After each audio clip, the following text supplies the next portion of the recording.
The stars are right, and that means it's time for another episode of The Whisper in Darkness. I'm your host, the man from Lang. Thank you very much for joining me today. On this episode, we are reviewing the Mystic cards in the Lair of Dagon, the 5th Mythos pack in the Innsmouth Conspiracy cycle. There are spoilers throughout if you care about that sort of thing. If you enjoy what you hear, remember to like, comment, and subscribe. Just a quick reminder of how we rate cards here on The Whisper in Darkness. The best of the best get an Elder Sign, while the worst of the worst get a Tentacle, and the cards in between get a +1, 0, or Elder Thing, respectively. Before we get started, I'd like to thank the patrons of this channel for their tremendous support. The Arkham Horror LCG community is amazing, and these people have gone above and beyond to bring you content like these player card reviews. If you'd like to support the channel's goals and see your name on this list, head over to patreon.com, sign up for a tier of your choice, and claim your rewards. That would be awesome. Without further ado, let's get started. The first Mystic card in the pack is Flute of the Outer Gods. It has a cost of X, and it costs 4 experience points, although it does have the exceptional keyword, the first Mystic card to have that keyword. Willpower, combat, and agility skill icons, item, instrument, relic, and curse traits. When you play it, you can seal up to X curse tokens. It has the action Exhaust Flute of the Outer Gods and release 1 curse token sealed on it. Choose a non-elite enemy at your location. You can either move the chosen enemy to a connecting location or deal it 1 damage to any enemy at its location. This action does not provoke attacks of opportunity, and it takes up a hand slot. What do you think about the flute? I am so confused by this card. I don't I don't understand what it's doing. I mean I understand what it's doing, but I guess I don't understand what slot in the Mystic card pool this is supposed to be filling. Like, Mystics are already pretty good at dealing with enemies, and this just makes you jump through the hoop of getting a bunch of curse tokens into the bag to be able to do stuff to enemies. You can only use this once a turn. It doesn't have very good skill icons. It costs 4 experience. It also 8 experience. Oh, it's exceptional. Right. So it costs 8 experience. Oh my goodness. Ay. There's a lot of strange choices with this card, in my opinion. Yeah, I was the ability to move an enemy to a connecting location. We've seen cards that do this sort of scattered throughout the card pool, where you get to move an enemy, and I don't think those cards see a ton of play. There's Bait and Switch is the one that immediately comes to mind. I'm sure there's a couple others out there, but they don't see a lot of play. So I guess that's one thing. And of course, if you're moving an enemy, you've got to make sure it doesn't have the hunter keyword, so it doesn't just move back and get you. I mean, dealing damage to an enemy without a skill test is good, but most non-elite enemies only deal 1, maybe 2 damage at most, and so you're completely reliant on this condition that you don't know if you're actually going to be able to fulfill it or not. I mean, depending on the scenario, you could end up with enemies that just deal horror, and this card just becomes, moving again. I guess you could seal all the curse tokens in the bag and just not trigger this thing, but people... It cost you 10 resources, 10 resources, like up to 10 resources to do that. Like, Mystics don't have the cash to do that. And, if you're playing in multiplayer, there's probably somebody at the table who wants those curse tokens for something, so that's not really a good option. I mean, maybe Ursula likes this, so she can...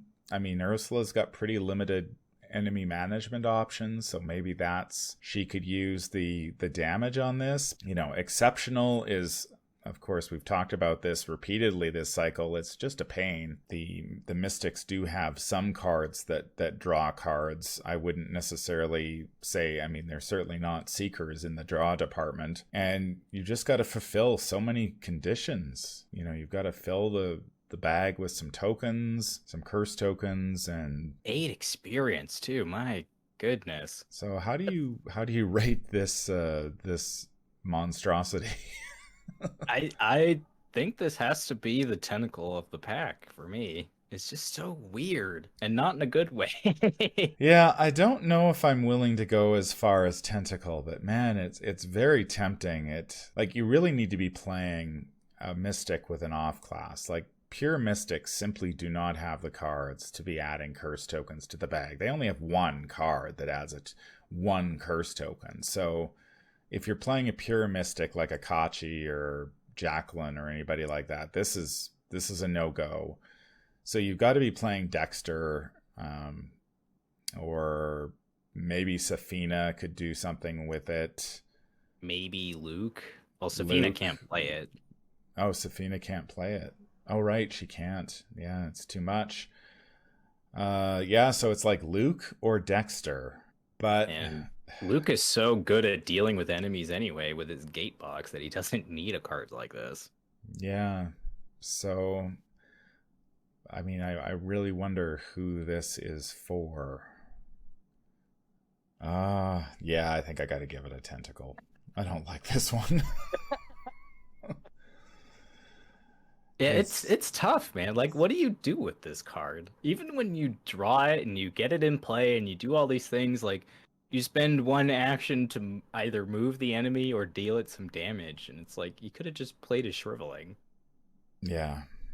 Yeah, there's a lot of hoops to jump through just to deal maybe 1-2 damage to an enemy a couple times, You could depending put on. two shrivelings in your deck for the price of this thing and have 2 experience left over.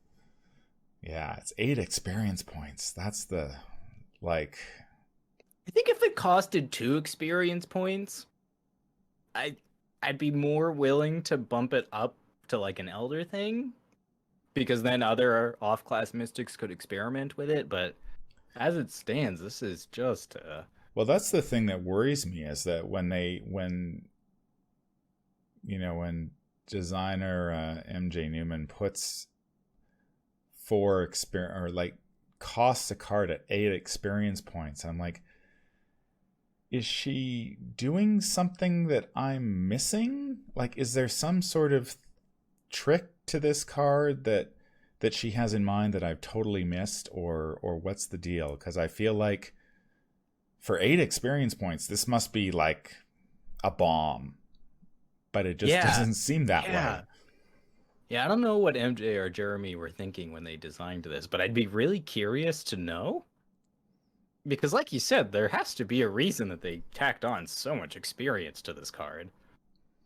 Yeah, I'm just not seeing it. Yeah, it just doesn't jump out at me and go like, oh yeah, that's what you do with it. I'd be really interested if someone in the YouTube comments shared their thoughts about this card and was able to make it work. But this card just confuses me. Yeah, it's the action too, that it, like, you've got to spend an action every time you do this, and it's just like, I don't know. I just don't see this. Anyway, this is getting a tentacle.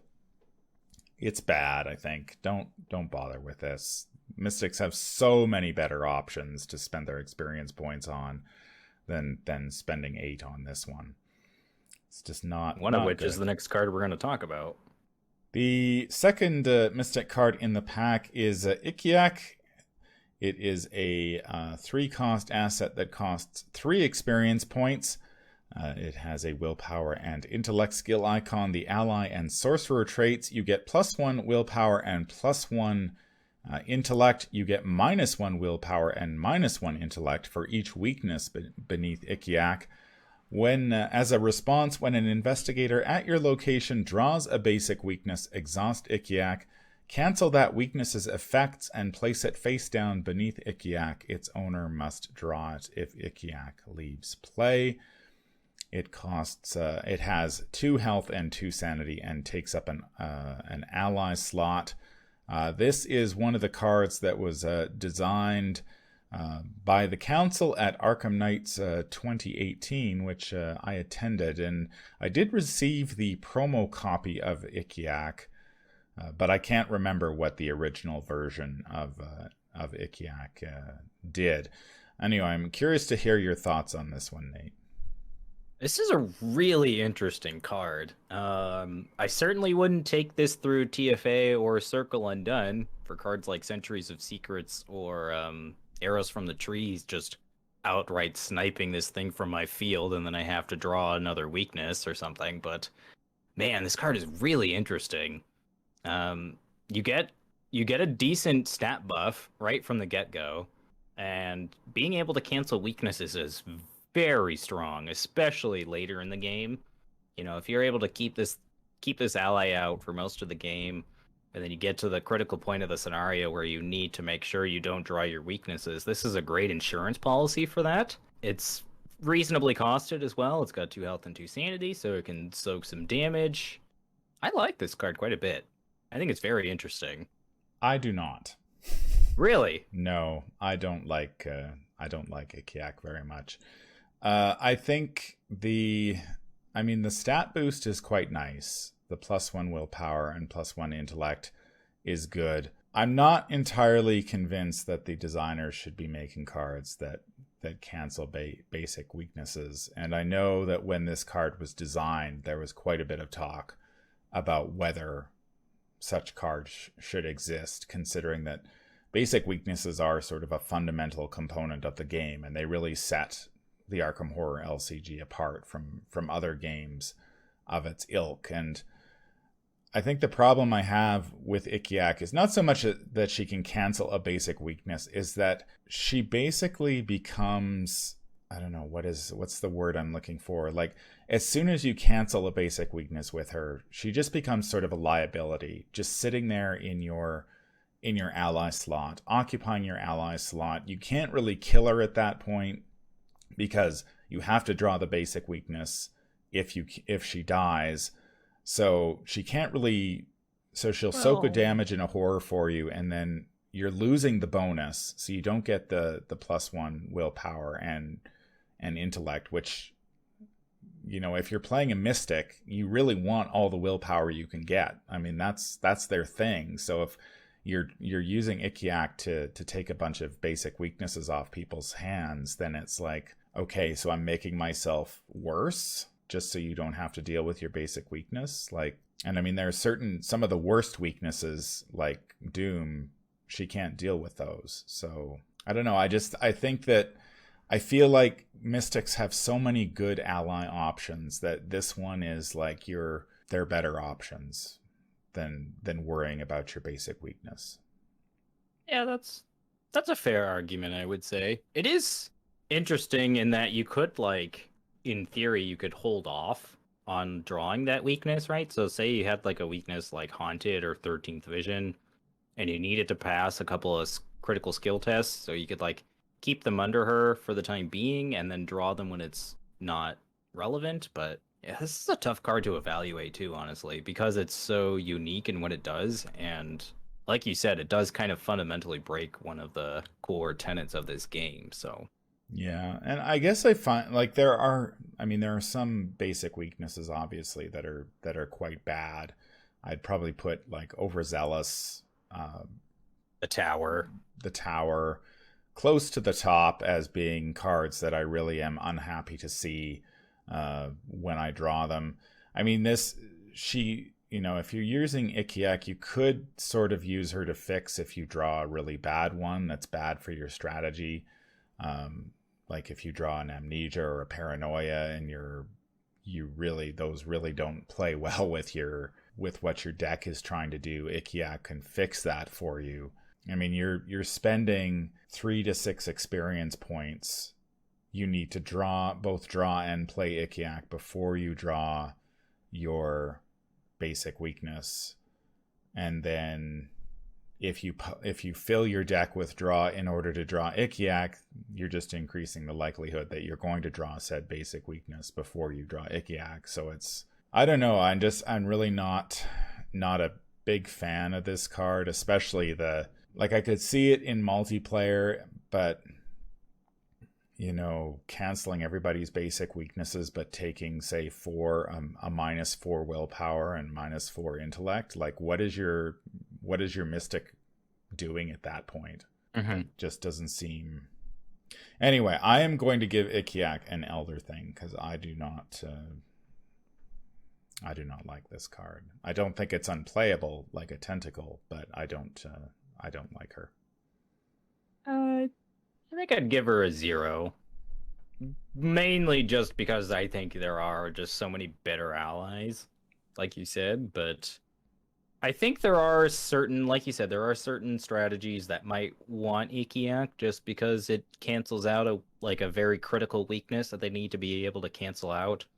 Like I remember in a specific game I played with Vase where he was playing as Skids, he was playing parallel Skids, and he needed all the money that he could get, but he drew Paranoia in his deck, and there was a point where he lost 46 resources with Paranoia. So having Ikiak on the table could have saved him from that, and we could have spent his resources and then sacked Ikiak, and he could have drawn the weakness when it was more convenient for him. But I think barring those circumstances, your argument will mostly stand, and that this card is going to be more often than not a liability on your field.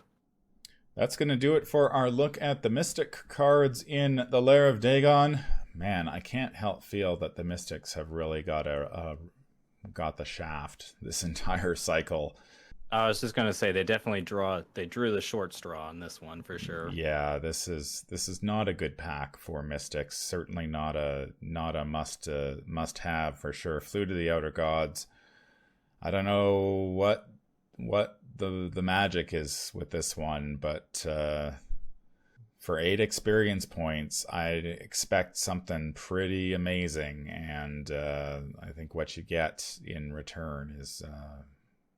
Perhaps I'm missing something, but I don't see what the magic is here. And as for Ikiak, I think Nate and I disagree on this one. I'm not a huge fan. I just don't see myself ever purchasing this ally. I think Mystics have so many better allies that they need, and I certainly would not purchase Charisma in order to purchase Ikiak. And so that really sort of is the nail in the coffin of that card for me. It's just like, would I purchase Charisma for it? No, I would not. I would purchase many other allies ahead of this one. So, and I mean, just from a game design standpoint, I mean, the game is known for its basic weaknesses, and having a card that can cancel them is not really what I think the game should be doing, but it's out in the wild now. So, any final thoughts, Nate? Yeah, this is a tough pack to evaluate, and if you're just looking for Mystic cards, I would definitely go elsewhere. That's going to do it for this episode. If you enjoyed what you hear, remember to like, comment, and subscribe. If you need to contact me, I can be reached at manfromlang@gmail.com. I'm also on Twitter at manfromlang. Until the stars are right, keep your shotgun close and your elder sign closer. Take care out there, and happy investigating.